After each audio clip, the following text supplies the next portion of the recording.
Hi, Bijesh ലെൻസിലേക്ക് സ്വാഗതം. ഇന്ന് നിങ്ങളെ പരിചയപ്പെടുത്തുന്നത് അതിരുചികരമായ ഒരു ഡിഷിനെ കുറിച്ചാണ്. മുട്ട മസാല ചിക്കിപ്പൊരിച്ചത്. എങ്ങനെയാണ് മുട്ട മസാല ചിക്കിപ്പൊരിച്ചതെന്ന് നോക്കാം. അതിനു മുമ്പ് ഇതുവരെയും ചാനൽ സബ്സ്ക്രൈബ് ചെയ്യാത്തവർ ഇപ്പോൾ തന്നെ ചാനൽ സബ്സ്ക്രൈബ് ചെയ്യുക.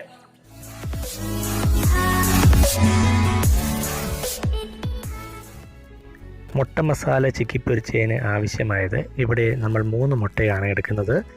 3 മുട്ടയ്ക്ക് ആവശ്യമായത് ഒരു സവോള പൊടിയായിട്ട് അരിഞ്ഞെടുത്തത്, അതുപോലെ തന്നെ ഒരു തക്കാളി ചെറുതായിട്ട് പൊടിയായിട്ട് അരിഞ്ഞെടുക്കുക, 2 പച്ചമുളക് ചെറുതായിട്ട് അരിഞ്ഞു വെക്കുക.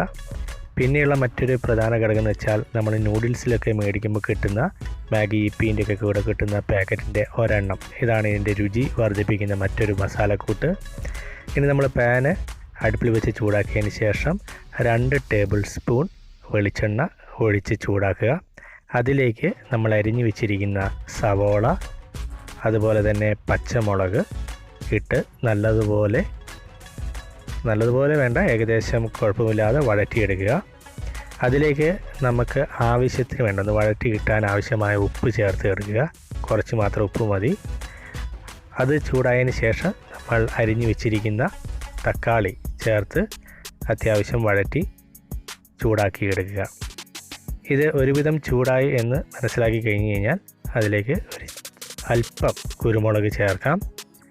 കുരുമുളക് ചേർത്ത് ചൂടാക്കി അതിൻ്റെ ഒരു വെള്ളത്തിൻ്റെ ചവയൊക്കെ പോയി കഴിയുമ്പോൾ നമ്മുടെ ഇപ്പീൻ്റെ കൂടെ കിട്ടുന്ന മസാലപ്പൊടി പൊട്ടിച്ച് ഒരു പാക്കറ്റ് പൊട്ടിച്ച് അതിൻ്റെ കൂടെ ചേർത്ത് വീണ്ടും ഇളക്കി ചൂടാക്കി എടുക്കുന്നു.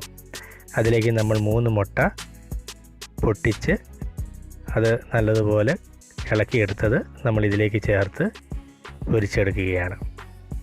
ഇനി ഇതിൻ്റെ വെള്ളത്തിൻ്റെ അംശവുമെല്ലാം ഉണങ്ങി വരുന്ന വരെ നല്ലതുപോലെ വഴറ്റിയെടുത്തു കഴിഞ്ഞാൽ നമ്മുടെ മുട്ട മസാല ചിക്കിപ്പൊരിച്ചത് റെഡിയായി.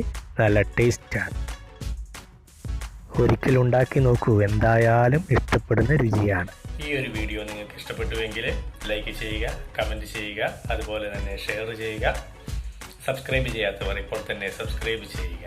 വീണ്ടും നല്ല നല്ല റെസിപ്പികളും ടിപ്സുകളുമായിട്ട് അടുത്ത വീഡിയോയിൽ കാണാം. അതുവരെയും എല്ലാവർക്കും നല്ല ദിനങ്ങൾ.